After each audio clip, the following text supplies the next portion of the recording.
करवीर तालुक्यातील उचगाव इथल्या रत्नोत्रय आयुर हेल्थ केअरच्या नावानं इचलकरंजी शहरातील पी बा पाटील मळ्यात 5 ते 6 जण घरोघरी जाऊन महापालिकेकडून आलोय असं सांगून महिलांकडून 20 रुपये घेऊन त्यांची आरोग्य तपासणी करत त्यांना औषधही देत होते।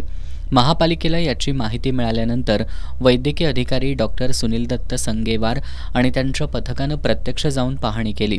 त्यावेळी गणेश बारटक्के, रविराज कवाळे, तेजस जंगम, वनिता पोवार, तंझिला रुकडी, सायली पाटील हे ओळखपत्र गळ्यात अडकवून 20 रुपयांची पावती देऊन रत्न लिव्ह सिरप, दिव्य अमृत, दिव्या आरोग्य, रत्न संजीवनी, रत्न face syrup, Ratna Sakhi syrup, Orthoratna syrup, Penoril syrup, Triphala tablet, Suvarnaprash drop, Orthoratna tablet अशी औषधं देत असल्याचं निदर्शनाला आलं।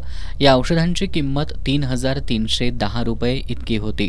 संशयितांकडे आरोग्य विभाग तसंच महापालिकेकडील कोणतंही प्रमाणपत्र किंवा आरोग्य तपासणीसाठी योग्य पदवी नसल्याचं निष्पन्न झालंय।